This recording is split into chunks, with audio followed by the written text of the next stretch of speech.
la mise en scène d'un certain nombre d'images pour faire éteindre le mouvement, c'est ce qu'a reflété votre documentaire de une demi-heure, qui est un parti pris éditorial. On est heureux qu'il y ait un parti pris éditorial à LCI, mais ça ne reflète pas du tout ce qui est en train de se passer dans le pays.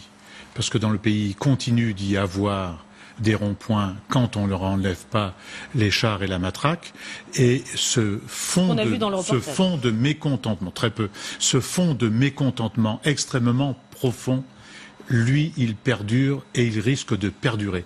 Et ce n'est pas en le traitant de cette manière-là, ni en le traitant de la manière dont le fait le ministre de l'Intérieur depuis quelques heures, qu'ils vont pouvoir résoudre les problèmes, bien loin de là. Il y a tout de même une violence qui existe. Mais je ne dis pas qu'il n'existe pas de violence, mais il y a de la violence des deux côtés. Et donc il y a du mépris, il y a de l'humiliation.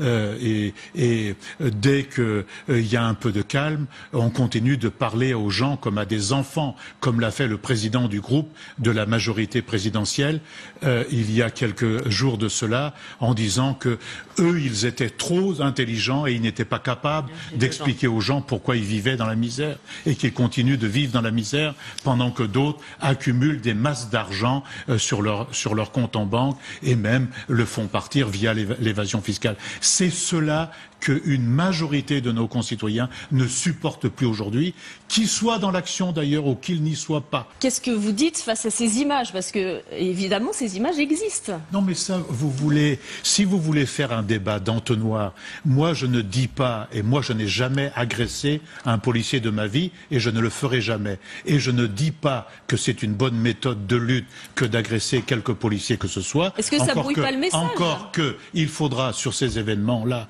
avoir des avis contradictoires sur la stratégie de part et d'autre. Ce serait très souhaitable. Mais donc, moi, je ne participe pas à un débat où vous allez, pendant une demi-heure, nous pressurer sur le fait que ce mouvement-là n'est qu'un mouvement de violence. C'est un mouvement qui réclame son dû. Il y a de l'argent dans ce pays, il y a des milliards et des milliards qui sont dans l'évasion fiscale, il y a d'autres milliards issus du travail qui sont donnés sous forme de frais financiers et sous forme de rémunération des actionnaires, pendant que le petit peuple, il souffre.